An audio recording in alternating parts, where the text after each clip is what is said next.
Hello friends, എല്ലാവർക്കും നമ്മുടെ മറ്റൊരു വീഡിയോയിലോട്ട് സ്വാഗതം.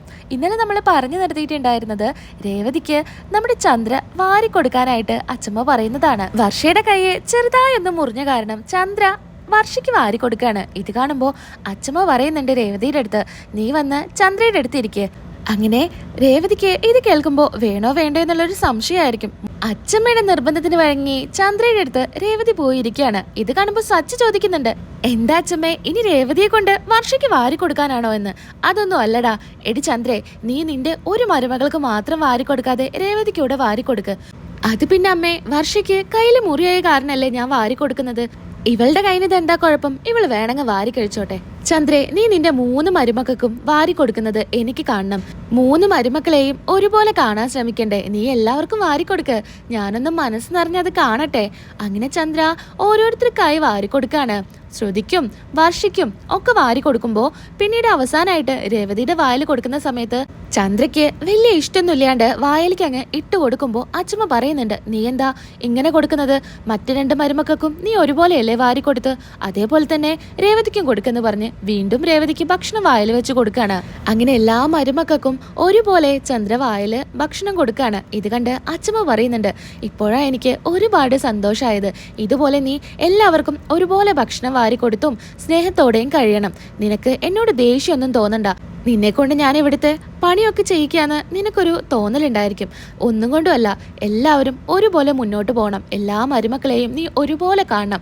അതുകൊണ്ടാ ഞാൻ ഇങ്ങനെയൊക്കെ ചെയ്യിക്കുന്നത്. നിനക്കെന്നോട് ദേഷ്യമൊന്നും തോന്നരുതെന്ന് ചന്ദ്രയുടെ അടുത്ത് പറയുമ്പോൾ ചന്ദ്രയ്ക്ക് ദേഷ്യം തന്നെയാ തോന്നുന്നത്. ഇതൊക്കെ കണ്ട് സച്ചി പറയുന്നുണ്ട്, ഇതെന്തായാലും വീട്ടിലൊന്നും കാണാൻ പറ്റില്ല. എപ്പോഴെങ്കിലും കാണാൻ പറ്റുന്ന ഒരു അപൂർവമായിട്ടുള്ള കാര്യ. ശ്രീകാന്തേ, നീ ഒരു ഫോട്ടോ എടുത്തു വെച്ചോ എന്ന് പറയുന്നു. അങ്ങനെ ശ്രീകാന്ത് ഫോട്ടോയൊക്കെ എടുക്കുന്നുണ്ട്. അമ്മേ, ഇത് കാണുമ്പോൾ എനിക്ക് ഒരുപാട് സന്തോഷമാവുന്നുണ്ട്. എന്നും ഇതുപോലെ ഒരേ രീതിയിൽ പോയിരുന്നെങ്കിൽ എത്ര നന്നായിരുന്നേനെ എന്നൊക്കെ രവിയും പറയാണ്. ദേഷ്യത്തോടെയാണ് ചന്ദ്ര വാരി കൊടുക്കുന്നതെങ്കിലും വളരെ സന്തോഷത്തോടു കൂടിയാണ് നമ്മുടെ രേവതി ഇരിക്കുന്നത്. രാത്രിയാവുന്ന സമയത്ത് ശ്രുതിയും സുധിയും കിടക്കാനായിട്ട് വരികയാണ്. അങ്ങനെ സുധി ചോദിക്കുന്നുണ്ട്, അല്ല ശ്രുതി, നിനക്ക് ഇവിടുത്തെ കാര്യങ്ങളൊക്കെ ഇഷ്ടപ്പെടുന്നുണ്ടോ? ഇവിടെ കിടക്കാനൊക്കെ സൗകര്യം കുറവാണ്. നമ്മുടെ വീട്ടിലത്തെ റൂം പോലെയൊന്നല്ല, ഇവിടെ മൊത്തം ചെറിയ റൂമുകളാ. നീ മലേഷ്യയിലൊക്കെ ജനിച്ചു വളർന്ന കുട്ടിയായ കാരണം ഇവിടെ വരുമ്പോൾ അഡ്ജസ്റ്റ് ചെയ്യാൻ ബുദ്ധിമുട്ടാവുമല്ലേ? അങ്ങനെയൊന്നുമില്ലേ സുധി, എനിക്കിവിടെ എല്ലാവരെയും കൂടെ നിൽക്കുമ്പോൾ ഇവിടെയാണ് ഏറ്റവും കൂടുതൽ സന്തോഷമായി തോന്നുന്നത്. എന്തായാലും ഇന്നെനിക്ക് ആൻറ്റി വാരി തന്നപ്പോൾ അതിലേറെ സന്തോഷമായി. ആ സമയത്ത് നിനക്ക് നിന്റെ അമ്മയെ ഒരുപാട് മിസ് ചെയ്തിട്ടുണ്ടായിരിക്കുമല്ലേ? അമ്മയില്ലല്ലോ നിനക്ക്. എന്തായാലും എൻ്റെ അമ്മ നിന്നെ ഒരു മോളെ പോലെ തന്നെയാ നോക്കുന്നത്. അതെനിക്കറിയാം. എനിക്ക് ആ സമയത്ത് എൻ്റെ അമ്മയെ മിസ് ചെയ്തു എന്നൊക്കെ ശ്രുതിയും പറയാണ്. നിന്റെ വീട്ടിൽ നിന്ന് അങ്കിള് വരുന്നുണ്ടെന്ന് പറഞ്ഞപ്പോൾ എത്ര സന്തോഷത്തോടെയാ എൻ്റെ അമ്മ ഇരിക്കുന്നതെന്നറിയോ? എപ്പോഴാ അങ്കിള് വരിക? ഇന്ന് നല്ല തിരക്കായിരുന്നു. എന്തായാലും നാളെ വരും ഉറപ്പാണെന്ന് ശ്രുതി പറയുന്നു. അങ്ങനെ ശ്രുതി കിടക്കുന്നുണ്ട്. പിന്നീടാണെങ്കിൽ നമ്മുടെ വർഷയെയും ശ്രീകാന്തിനെയും കാണിക്കുന്നത്. വർഷയ്ക്ക് ഇവിടുത്തെ സാഹചര്യങ്ങളൊന്നും ഇഷ്ടപ്പെടുന്നില്ല. വർഷയാണെങ്കിൽ കൊതുക് കടിക്കാതിരിക്കാനായിട്ടുള്ള മരുന്നൊക്കെ കയ്യിലും കാലിലൊക്കെ തേക്കാണ്. ഇത് കാണുമ്പോൾ ശ്രീകാന്ത് പറയുന്നുണ്ട്, അവിടെ ഇവിടെയും 1-2 കൊതുക് മാത്രമേ ഉള്ളൂ, എന്നാലും കൊതുകല്ലേ, അത് കടിച്ച വലിയ പ്രശ്നം. നീയും തേക്കെന്ന് പറഞ്ഞ് മരുന്ന് ശ്രീകാന്തിന് കൊടുക്കുന്നുണ്ട്. അങ്ങനെ ശ്രീകാന്ത് എടുത്ത് തേക്കാണ്. അങ്ങനെ വർഷ ശ്രീകാന്തിന്റെ അടുത്ത് പറയുന്നുണ്ട്, എനിക്കിപ്പോഴാ മനസ്സിലായത് നിങ്ങളുടെ ഏട്ടന്റെ സ്വഭാവം എന്താ ഇങ്ങനെയെന്ന്.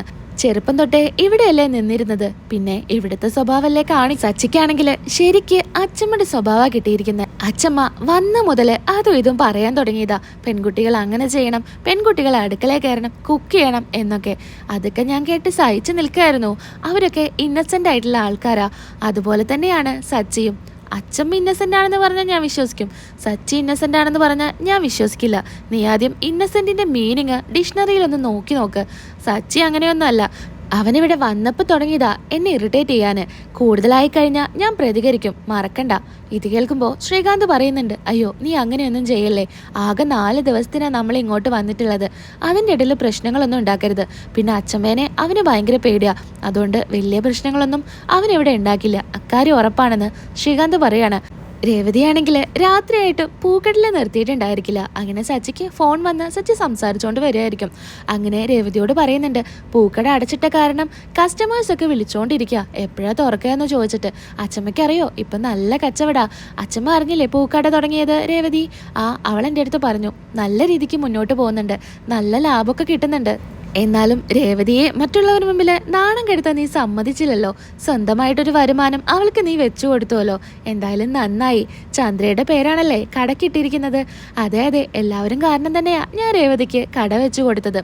ശ്രുതിയുടെ കടയ്ക്കും ചന്ദ്രയുടെ പേര് തന്നെയല്ലേ? അതെന്ത് കടയായിരുന്നു? അത് പൗഡർ പൂശുന്ന കട. എടൊന്നും മിണ്ടാതിരിക്കെ. അമ്മേ, അത് പാർലറാ. ആ, പാർലറ്.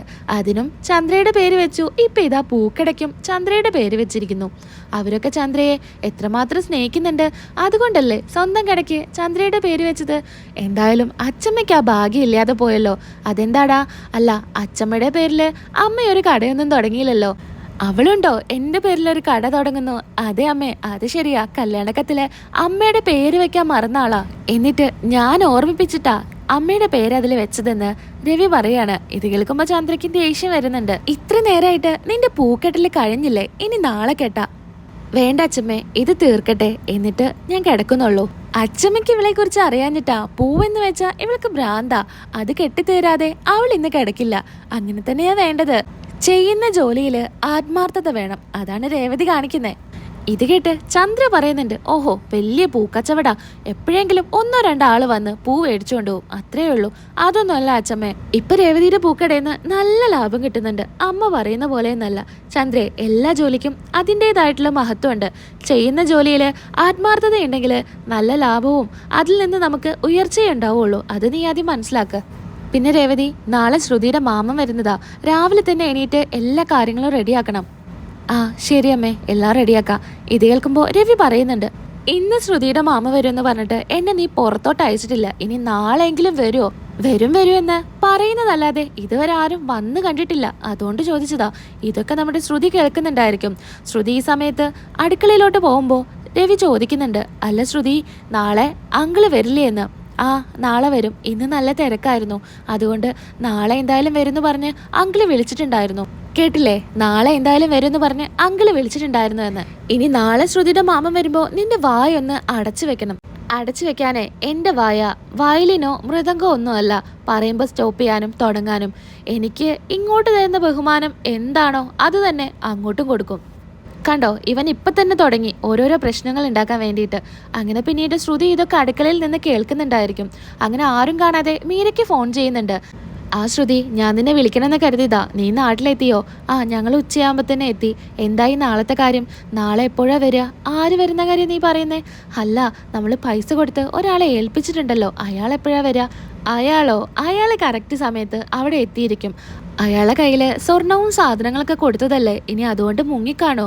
ഏയ്, ആ പേടി നിനക്ക് വേണ്ട. അഭിനയിക്കാൻ നല്ല ചാൻസ് കിട്ടുമെന്ന് അറിഞ്ഞാൽ അങ്ങനെയൊന്നും അയാൾ ചെയ്യില്ല. നല്ല കറക്റ്റായിട്ട് അഭിനയിച്ചോളും. പിന്നെ ഒരു ഷർട്ട് അടിക്കാൻ കൊടുത്തിട്ടുണ്ട്. മലേഷ്യയിൽ നിന്ന് വരുന്ന മാമനല്ലേ, അത് കിട്ടിയില്ല എന്ന് പറഞ്ഞാൽ ഇന്ന് വരാത്തത്. അയാളെ ഞാൻ വിളിച്ചിട്ടുണ്ടായിരുന്നു. അയാൾ എന്തായാലും വരും. പിന്നെ കുറച്ച് ഓവർ ആക്ടിംഗ് ആണ്, അതൊക്കെ നീ ഒന്ന് അഡ്ജസ്റ്റ് ചെയ്ത് പോയാൽ മതിയെന്ന് ശ്രുതിയുടെ അടുത്ത് പറയുന്നുണ്ട്. അങ്ങനെ പിന്നീട് ഫോൺ കട്ട് ചെയ്ത് ശ്രുതി റൂമിലോട്ട് പോവാണ്. പിന്നീട് കാണിക്കുന്നത് സച്ചി പുറത്തായിരിക്കും കട്ടിലൊക്കെ ഇട്ട് കിടക്കുന്നുണ്ടായിരിക്കുക. രേവതി അങ്ങോട്ടേക്ക് വരുന്നുണ്ട്. സച്ചിയേട്ടാ, എനിക്ക് അച്ഛമ്മ ഇവിടെ ഒരു സ്ഥലവും തരുന്നില്ല. എല്ലാവർക്കും അച്ഛമ്മ ഓരോരോ സ്ഥലം കൊടുത്തു. ഞാൻ അച്ഛമ്മയുടെ അടുത്ത് പറഞ്ഞു അച്ഛമ്മയുടെ അടുത്ത് ഞാൻ കിടക്കാന്ന്. അച്ഛമ്മ എന്നോട് പറയാ സച്ചിയേന്റെ അടുത്ത് വന്ന് കിടക്കാന്. അങ്ങനെ തന്നെയല്ലേ ഭർത്താവിന്റെ അടുത്തല്ലേ ഭാര്യ കിടക്കുക? ഈ ചെറിയ കട്ടില് നമ്മൾ രണ്ടാളും കൂടെ എങ്ങനെയാ കിടക്കുക? ഇതിപ്പോ സച്ചിയേട്ടന് തന്നെ ഇതിൽ കിടക്കാൻ സ്ഥലമില്ല. ഹോ, പറയുന്ന ആള് തടിയൊന്നും ഇല്ലാത്ത ആളല്ലേ. എന്തായാലും ഇതിൽ തന്നെ നമുക്ക് രണ്ടുപേർക്കും കിടക്കാം. ഇവിടെ കിടക്കുന്നതാ ഏറ്റവും നല്ലത്. മുകളുടെ ആകാശം, താഴെ ഭൂമി. ഇതിൽ കിടക്കുമ്പോൾ നല്ല സുഖ. നല്ല നിലാവെളിച്ചും ആകാശത്ത് നോക്കി കിടക്കാം. ഇന്നലെ കറുത്തവാവായിരുന്നു. എവിടെ നിലാവ്? ഒരു നക്ഷത്രം പോലും കാണാനില്ല. നല്ല തണുപ്പുണ്ട്. രാവിലെ അമ്മയ്ക്ക് വല്ല പനിയും വരും. അത് ശരിയാണല്ലേ, ആകാശത്ത് നിലാവുമില്ല, നക്ഷത്രവുമില്ല, പിന്നെ പനിയും പിടിക്കും. അതല്ലേ പ്രശ്നം. അത് ഞാൻ ശരിയാക്കി തരാം. അങ്ങനെ ഉള്ളിലോട്ട് പോകുന്നുണ്ട്. നീ ഇവിടെ തന്നെ നിന്നാ മതി, ഞാൻ ഇപ്പൊ വരാമെന്ന് പറഞ്ഞ് സച്ച ഉള്ളിൽ പോയിട്ട് ഒരു കൊട എടുത്ത് വരികയാണ്. കൊട കട്ടിലിന്റെ അവിടെ കെട്ടുന്നുണ്ട് തലഭാഗത്ത്. ഇപ്പൊ തലയിലോട്ട് മഞ്ഞൊന്നും വീണ് പനി പിടിക്കില്ലല്ലോ. ഇപ്പൊ നല്ല ഇരുട്ടായില്ലേ. ഇനിയിപ്പോ എന്താ വേണ്ട? നിലാവല്ലേ. അങ്ങനെ ഫോണിന്റെ ഫ്ലാഷ് കൊടയുടെ ഇടയിൽ വെക്കുന്നുണ്ട്. അങ്ങനെ രേവതി ഇങ്ങനെ നോക്കുമ്പോൾ നല്ല ഭംഗി തോന്നാണ്. ഇത് കൊള്ളാലോ. ഇനി എന്തായാലും എല്ലാം ഓക്കെ അല്ലേ, ഇനി നീ കിടക്കെന്ന് പറഞ്ഞ് രേവതിയെ കട്ടിലോട്ടങ്ങ് ഉന്തിയിടുന്നുണ്ട്. അങ്ങനെ രേവതിയും സച്ചിയും കൂടെ കിടക്കുകയാണ്. രേവതി, ഈ വെളിച്ചത്തിൽ നിന്നെ കാണാൻ ചന്ദ്രനെ പോലെയുണ്ട്. ചന്ദ്രനെ പോലെ വെട്ടി തിളങ്ങുക നിന്റെ മുഖം. ഓഹോ, ഞാൻ ചന്ദ്രനാണെങ്കിൽ സച്ചിയേട്ടൻ സൂര്യനാ? അല്ലല്ല, ഞാൻ സൂര്യനല്ല. ചന്ദ്രൻ പോകുമ്പോൾ സൂര്യൻ വരും, സൂര്യൻ പോകുമ്പോൾ ചന്ദ്രൻ വരും. അതുകൊണ്ട് ഞാൻ സൂര്യനല്ല. അപ്പൊ സച്ചിയേട്ടൻ ഈ ചന്ദ്രനെ താങ്ങി നിർത്തുന്ന ആകാശം അല്ലേ? ആ, അങ്ങനെയൊക്കെ പറയാം. അല്ല രേവതി, നിനക്ക് ഈ സമയത്ത് ഓർമ്മ വരുന്ന പാട്ട് ഏതാ? അങ്ങനെ രേവതി പാട്ട് ആലോചിക്കുന്നുണ്ട്. ഇവിടെ വെച്ച് എപ്പിസോഡ് അവസാനിക്കുകയാണ്.